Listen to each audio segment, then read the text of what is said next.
Kembali tim Jimat punya cerita dengan judul Taman Kanak-Kanak Berhantu.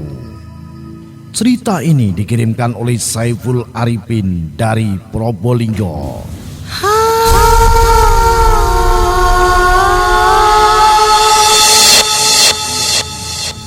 Selamat malam kepada para pendengar Jimat di Radio Istana FM, baik yang berada di wilayah Bojonegoro maupun di seluruh Indonesia. Perkenalkan, namaku Saiful Arifin. Aku akan menceritakan pengalaman misteri yang terjadi di sebuah gedung yang berada dekat dengan tempat tinggalku. Begini cerita selengkapnya.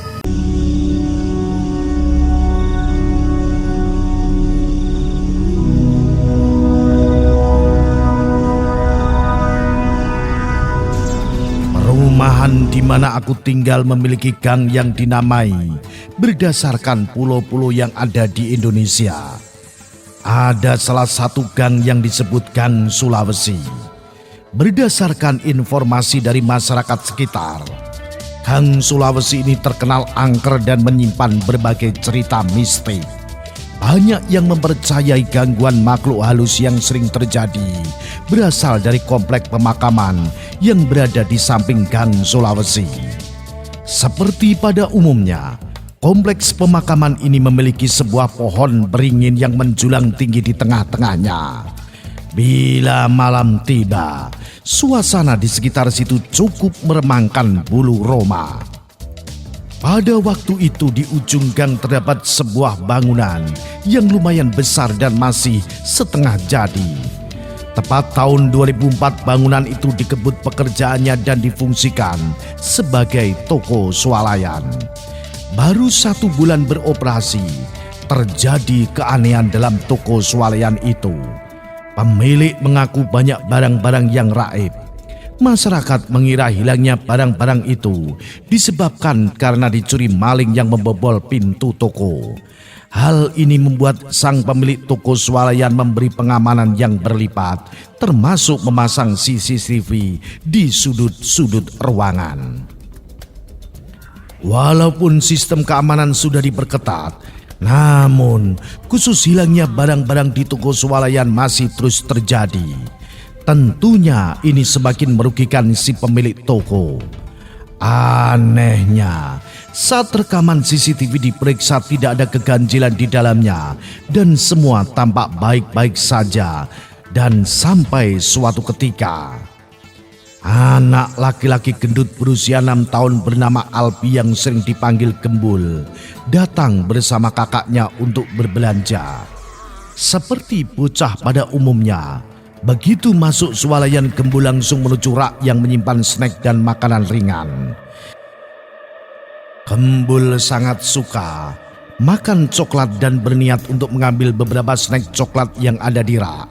Sementara itu sang kakak sibuk mencari barang belanjaan yang sudah ditulis oleh ibunya. Ketika asik mengambil snack coklat, tiba-tiba pandangan Gembul mengarah kepada salah satu ujung ruangan. Seketika itu Gembul langsung melongo dan terpaku menatap apa yang ada di ujung ruangan itu. Keringat dingin mengucur dari keningnya dan kakinya tampak gemetaran.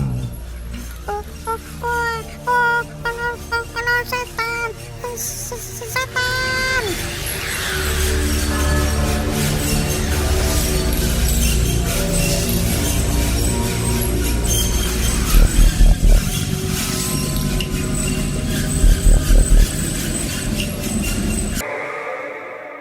Gembul sontak berteriak sambil menangis ketakutan sambil mencari kakaknya. Tindakan Gembul memicu reaksi pengunjung dan petugas toko swalayan. Bocah gendut itu langsung memeluk tubuh kakaknya dan berurai mata. Mbak, itu, neng kono, setan, peti aku. Sang kakak tampak kebingungan melihat tingkah adiknya. Gembul mengarahkan tangannya ke ujung ruangan sambil berkata, Aku mau diwurui setan, Mbak. Rupanya serem banget neng kono. Sang kakak menatap ujung ruangan namun tidak melihat apa-apa. selain rak berisi bahan sembako yang tertata rapi. Begitu petugas swalayan dan beberapa pembeli yang penasaran langsung menghampiri mereka. "Ada apa, Mbak? Kok adiknya kayak ketakutan gitu?" tanya salah satu pembeli. Akhirnya setelah ditenangkan oleh petugas swalayan, Gembul berani menceritakan apa yang telah dialaminya. Menurut keterangan Gembul, dia melihat sosok makhluk bertubuh kurus dengan kulit berwarna merah sedang asik mengambil barang-barang di swalayan dan memasukkannya ke dalam buntelan karung yang dibawanya. Makhluk itu sempat memandang wajah Gembul dan bocah gendut itu ketakutan melihat raut mukanya yang seram bertaring dengan satu tanduk di kepalanya. Beberapa petugas swalayan sempat mengambil kesimpulan makhluk itulah yang menjadi dalang atas hilangnya barang-barang di toko swalayan.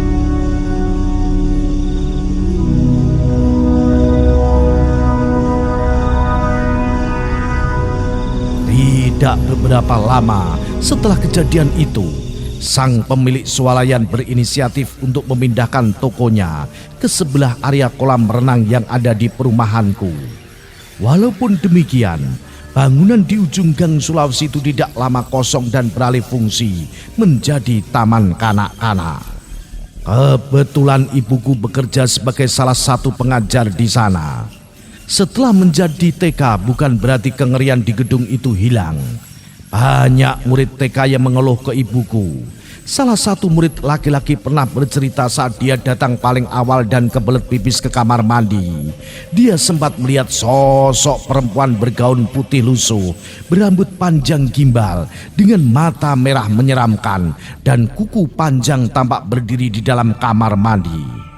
Tentu saja anak itu berlari ketakutan dan kemudian melapor ke ibuku. Selain itu ada murid yang sedang mengobrol sendiri di ruang kelas. Saat ditanya oleh ibuku, sang murid menjawab diajak ngobrol oleh gundul yang hanya memakai cawat. Gangguan paling ekstrim pernah dialami oleh para guru saat mengadakan rapat. Padahal saat itu siang hari dan cuaca cerah. Secara tiba-tiba angin kencang berembus dan ruang rapat itu berguncang hebat seperti terjadi gempa.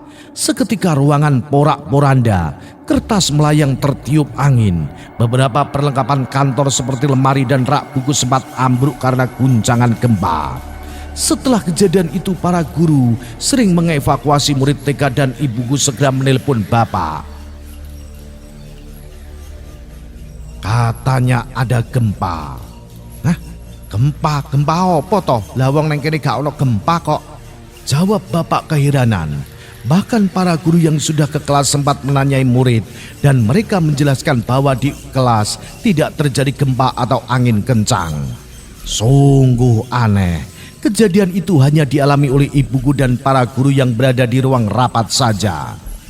Setelah melakukan perundingan, akhirnya Bu Sunariah selaku kepala sekolah TK itu sepakat untuk mengundang ustadz dan menyelenggarakan pengajian untuk meminimalisir gangguan dari makhluk halus.